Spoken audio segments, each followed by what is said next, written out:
Hi, my name is Helena Kobylarz, and today I'm going to be telling you about a dance from my childhood.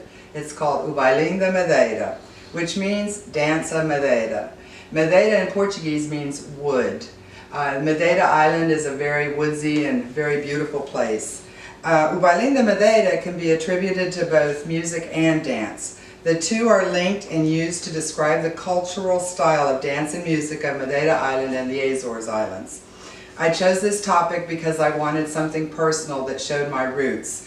I was born and raised on Terceira Island of the Azores Islands. My father was an American United States Air Force soldier there, and he was stationed at Lodges Field, and he met my mother, who was from Graciosa Island and a native of the Azores as well. My family there goes back generations. My grandfather owned a little scrimshaw shop. His work's been displayed in National Geographic magazine. The dancer that you will be hearing about and seeing perform today is none other than me. Yep, yours truly. Lucky y'all. O Bailinho da Madeira, both the song and the dance, were a staple of my childhood. Today they're still performed on the islands. The song O Bailinho da Madeira was first written and sung in 1930s by a man named João Gomes de Sousa of Madeira. He was known as O Feiticeiro, which means the sorcerer. The song became famous in 1949 when it was recorded by Maximiano de Sousa, not related, this is him, a famous Portuguese singer named Max. That's what we all called him. By the time I was born, 8 years later, some folklore dance troupes on both mainland Portugal and the Azores Islands had incorporated the song into our festivals, adapting our own dances, chamas, and ranchos to fit the music. Together, these became known as our traditional song and dance performed at festivals on the various islands. Although each island in the Azores has a slightly different interpretation of the dance and the costumes, most people from the Azores wouldn't really know the difference. I know it sounds strange. Oh, I was going to tell you something. I was going to tell you about my hat.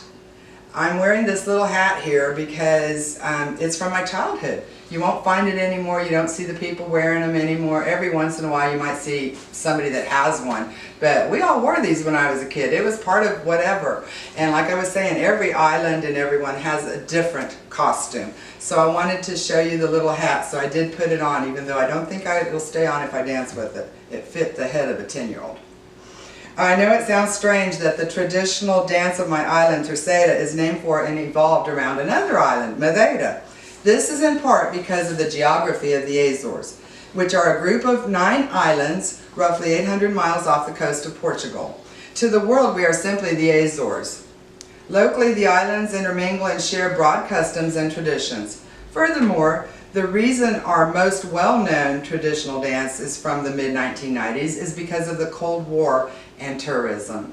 After World War II, the Azores became an important refueling point for the United States Air Force between the U.S. and Europe.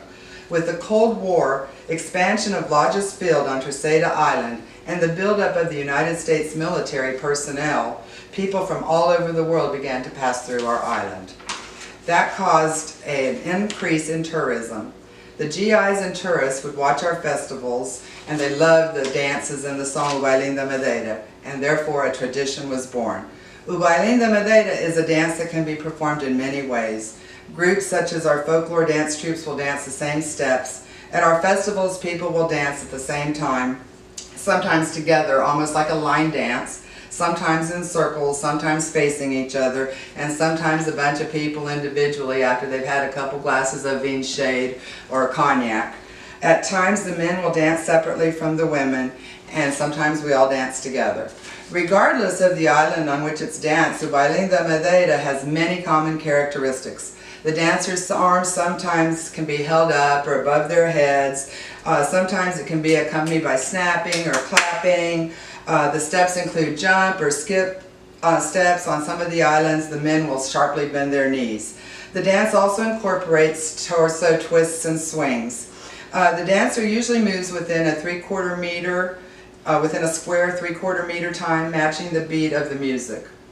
When I was growing up, there were 2 soccer clubs, the red club and the white club, and our house was right in the middle. And we would hear Bailing the Madeira sometimes performed at the same time on the weekends from both clubs, and there was my first stereo. That's what I'd hear. It was really interesting.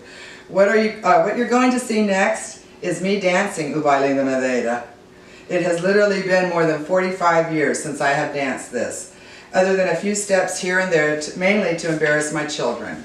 The other day I FaceTimed with my madrinha, my godmother, and my cousins and told them I was going to be doing this for my grade and putting it on YouTube. They are still laughing. They want me to tell them when it's on there. I don't think I will.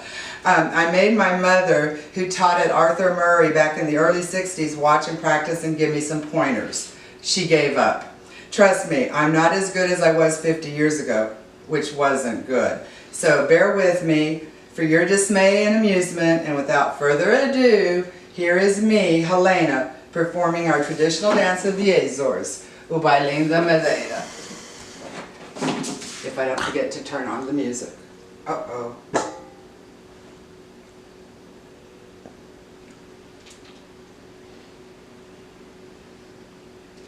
Ter até aqui ao nosso canal, o Bairro Luso, uma interpretação de Max para o tema Bailinho da Madeira, editado em 1958 pela Valentim de Carvalho.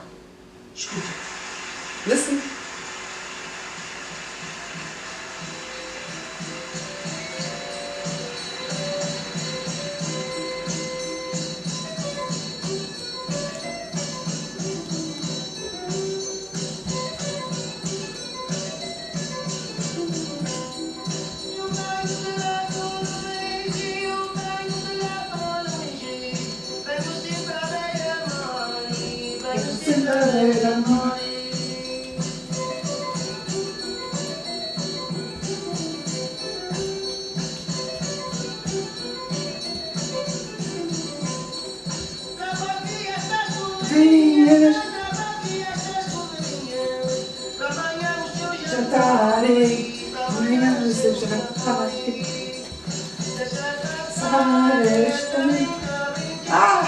Lost my step.